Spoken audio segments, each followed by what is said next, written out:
What's up, my guys? Coming at you with the KLX300sm. Since I didn't get to show some of the things that I did in regards to the stickers and the accessories and some of the mods, I figured I can do that today. In my last video I was talking about how I ordered a graphics kit. As you can see here, I put on the front fender, the plate, and the tail. Little stickies here. These guys over here as well. It doesn't look OD. Tell me what you guys think about it. I think it looks pretty sweet. So as far as accessories go, I added the CRG blindside mirror, the ProTaper Handlebar Pad, mid red bud handlebar that I put on a while ago, MZS brake and clutch levers. I also did these guys, which I don't think I've shown.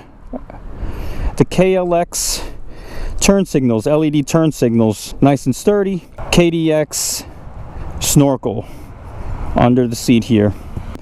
I still need to grab the slip-on air filter. Let me know what you guys think about what I'm about to say. I've heard and I've seen on videos people reviewing and whatnot, once you get those down, you don't necessarily need an EJK kit, because the stock ECU, I've heard, is really good at calibrating and adjusting to the mods. So that's interesting, because that will save me and anybody else who's trying to do stuff to get a little bit more kick out of their bike some major money. Y'all know that the EJK costs about $3 and change. Yeah, not trying to spend that if I don't have to. I mean, it makes sense too if the ECU calibrates to just more airflow. I mean, it's 2023, right? Like, ECU's gotta like do that. But I know, I get it, the whole jetting and everything. Like, I think it would be more suitable for something like a carbureted engine, namely the DRZ. This KLX300 has been nothing but fun. Honestly, nothing but fun. How much is on this bike so far? 1,660 miles. It's been great so far, guys.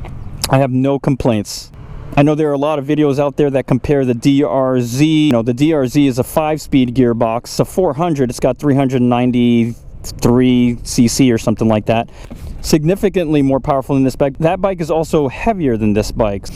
You know, pros and cons. With a 292 cc, and its weight, it's not that much lighter than the DRZ. This is coming in at 3 and change, like 307. But the power to rate ratio is better. I mean, you know, this picks up just as good. I'm not knocking on the DRZ at all.